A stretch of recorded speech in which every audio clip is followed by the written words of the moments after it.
here from Hard Money Bankers. I want to talk about one of the most popular questions I get when somebody asks me, what's your LTV? What's your loan to value? I hear that a lot. As a lender, it's probably more accurate for us to say we go up to 65% of the after repair value, the ARV number. 65% is the magic number that almost all lenders will use. They will not go higher than 65%. I'm going to break down to you where that 65% number comes from, and then why it depends on the property and why it depends on the borrower. In light of the common theme right now of Game of Thrones, I'm going to do this explaining it as the game of loans. Alexa, play. All right. There we go. We're going to play the game of loans. Alexa, pause. All right. So the first rule for the game of loans is you only get one number. And what I mean by that is, as a realtor, when you are looking at a property, and let's just say you're going to tell your seller or buyer, I think it's going to sell for $500,000, right? If it doesn't sell, it's okay. You can come down to $475,000. You can come down to $455,000, right? You can just keep coming down and down until somebody buys it. When you're a lender, you don't have that luxury. You get one number and one number only. So that's the first rule of game of loans. And the second rule is you pay if you're wrong, all right? So this is, if you, as a realtor or wholesaler, said it's going to sell for $500,000, I swear, and it sells for $475,000, you have to make up for that other $25,000. That's how it works as a lender. If the property sells for less than what you lent on, that money is coming out of your pocket. So these are two very big rules that lenders follow, which is where they come up with the 65% ARV number. So again, you get one number, you get to lock it in, contracts are signed, and you pay if the house is sold for less.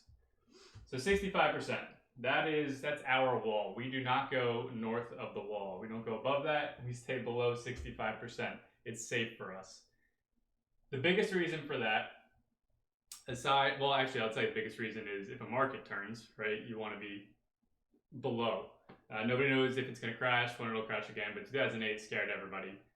But there's also other reasons for that. And the main reason is because when a lender is signing a contract with you, lending you money for this, we are looking at this as if we are the ones taking the property. So we're actually doing our own due diligence that hopefully you're doing, and in a perfect world, our numbers line up, we're on the same page. First, assume the numbers did line up, right? Why is it that lenders use 65% ARV? Truth is, the flippers should be using the same exact number. Because, well, let's walk through a scenario here. So let's say you found a property and the ARV is $200,000.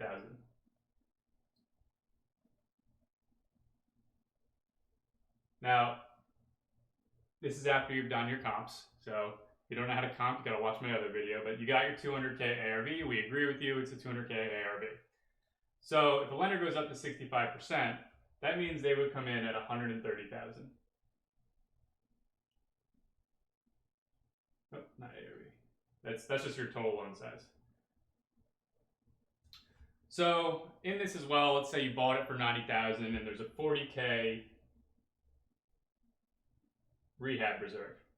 So you're planning on $40K worth of work on this house. So you're looking at this and you're initially thinking, wow, I'm gonna make 70 grand here, right? So I bought the house for $90,000. I'm gonna flip it for $40K. Just put it here so you have that number. Equals acquisition price. All right, so you bought it for $90K, you're gonna put $40K in. Total is $130K. You're gonna make 70 grand here, right? So the first thing that people seem to ignore right away are closing costs. So even if you're not using a hard money lender, there's still gonna be costs such as getting title. You gotta hire your title company to look at the property, make sure there's no liens on it, make sure it's clear. There's going to be lawyer fees. There's going to be realtor fees. There's so many fees that go in just to a closing. Assuming you are using a lender, we're going to include that into closing costs. So closing costs alone are going to be insurance too. Don't forget insurance. Let's say for this example, $5K, and that is light. It's probably going to be more than $5K, but for this example, All right. So now, so let's take this profit. Your profit here is 70,000. Right. Now we're going to subtract. We're going to subtract everything below that line here. So 5K. Now you're at 65K profit. Then there's holding costs. When you have the property and you're working on it, you don't flip it day one, right? You're going to have at least 4 months working on this project if it's a flip, right? So you should plan at least 4. If you're newer, you want to plan at least 6. And you want to be out between 4 to 8 months. You don't want to be in longer. I'll show you why that happens. So for this example, we're gonna assume it took 6 months. That's your target, 6 months here. So you're paying your lender monthly interest-only payments. You are paying taxes. You are paying your utility bills. It all adds up, and when you're in it for 6 months, that's another $10,000.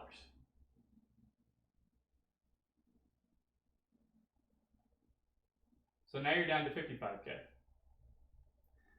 Okay, still pretty good, 55K. But you gotta pay your realtor after you sell the house, which they're using the 200K ARV. They're taking 5% of that. So that's another 10,000 for your realtor. Okay, so now you're making 45K.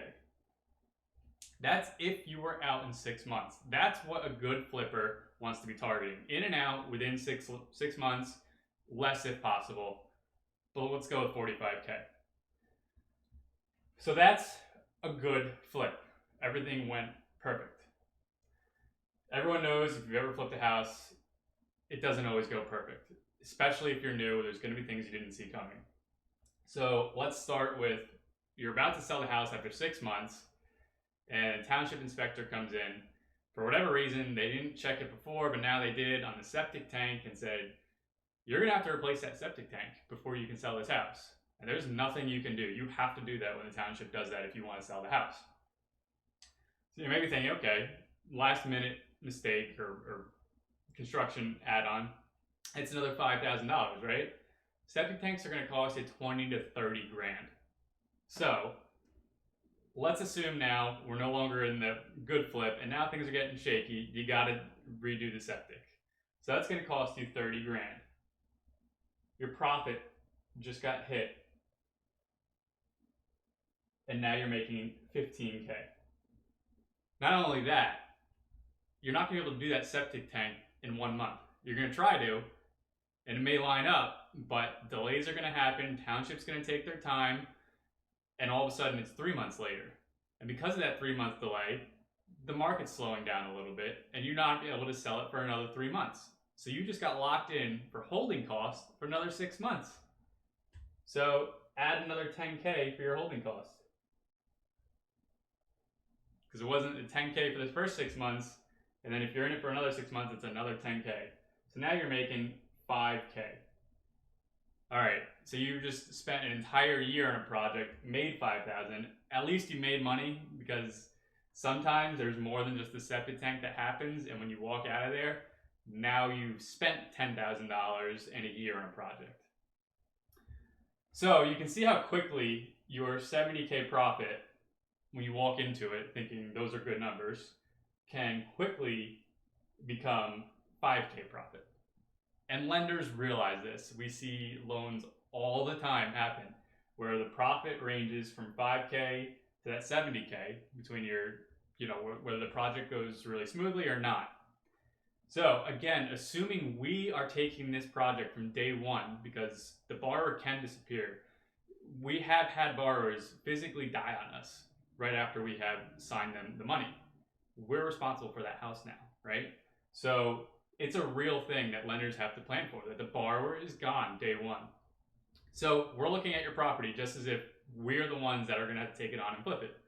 Ideally, we're not. We're in the business of lending. We want you to be in the business of flipping, right? That's how we prefer it to go, but we have to plan for this, even if it's a very, very small chance. But that's where that 65% number comes from. So hopefully that helps explain why lenders always say 65% ARV. And it's not just a made up number that everyone agreed on. It's after you go through the projects, you look at what it can cost you after being in a project for 12 months. I mean, if that house didn't sell at the end there, now you got to get an extension with your lender. You're in the red, right? So this can happen. Okay, hopefully that explains the 65% ARV. But back to the game of loans, that's our wall. We can still play below it, okay? The reason why you don't always get these 130K ARVs, so again, use this example. When a lender is looking only at the asset, and we'll say 200K ARV, that means max loan is 130K. Now, the missing formula of this is the human part. It's the flipper, the borrower. It's you. When we're talking with you, when we are figuring out your numbers, seeing where you're coming in at, we are calculating your execution ability to get that 200K ARV. You may not be able to get the 200K ARV, and we have to be conscious of that. For example, let's say when you came into this same project, you said, I think it's only going to take me 20K to rehab it. That's a giant red flag for a lender. We do not like to see construction numbers that are low. We want to see construction numbers that are high. I'd rather you come in and say, it's going to take us 60K. In my head, I'm going to be thinking, that's probably high. It's probably going to take you 40K, right? But you're planning for that septic tank issue. So it's okay. I'm going to go with your number there. Come in over, always on construction. Never come in under. Because then you're going to go over budget and you hit the red real fast. It's like I said, it's a key indicator to us as a lender that you know your construction numbers, that you plan ahead, that you're preparing for the worst, and that's what we want to see from a borrower. It gives us confidence to give you our money, that you are saying, hey, I may not make 70K profit because I'm going to ask for a 60K rehab instead of 40K. That means I'll only go in at 50K starting. That's okay. Those are more realistic numbers from our perspective. That gives us confidence in you. We think you know what you're doing. You've done your homework. You can be a brand new borrower. And if you're hitting those accurate construction numbers, we trust you more than an experienced borrower who's trying to cut corners, saying, I can do it in 20K. No, I've done 10 deals like this. I can do it in 20K. I can promise you he or she is not getting that 200K ARV. So let's assume this borrower came in and said 20K rehab. For us, that's a red flag. We're saying, okay, fine, you can do it in 20K. You're not getting a 200K ARV, not from us. So we're going to chip that down to 170K ARV. So now we're going to go 65% of the 170K, not the 200 that the borrower is saying, but all the comps show this. Another indicator can be credit score. If you have 500 credit, that usually means bills are behind, things are happening, things fall behind. It's just an indicator. We know I myself have had issues with credit, so I totally understand what happens there. But it does force us as a lender to lower our risk. So we will come down to, let's say, 150K ARV. And that's really it. There's the two largest. If we're talking to you and we can't have a normal conversation, if you're not direct with your answers, the way we see it is this is you on your best appearance right now. You're presenting to us yourself and your execution ability, and this is you at your best. When things go wrong, it's only going to get harder. So if you are answering our questions directly, clearly, concisely, we like to see that. And that's all you need to do. Even if you're new, even if you're experienced, you do that. You show you're professional. You show you have the business sense and that you've done your homework. That's what we like to see. If not, we may chip it down again. We might go 140K ARV. So now our max loan at 140K on a this would be a questionable borrower, right? So we'll still do a loan with you, but we are significantly lowering our risk from this 200K ARV. So 65% of that, what's that, around 85K? Go 80K. So that's a big difference of what you're going to be able to get from a lender. You have your 130K, and very quickly you can drop to 80K just for the sake of a few conversations. And what that means is we'll still do the loan, but now your down payment just went from 80K, or I'm sorry, your down payment went from 0 to 50K, right? Because you have to bring that extra gap to hit the 130K total loan. So it really impacts your down payment size, but we'll still do a loan with you. So that's it. That's how the game of loans is played. That's where the 65% number comes from. Because we are on these rules, we get one number, we pay if we're wrong. So we got to make sure we're always lower. We have to stay below the wall, south of the wall, right? It protects us. So I hope that helps explain where the 65% number comes from, what a lender's looking at, between the asset and the execution of the borrower, and why it's not always the 65% that you think you may be getting. And yeah, that's the game of loans. Hope you enjoyed. Thanks, everyone.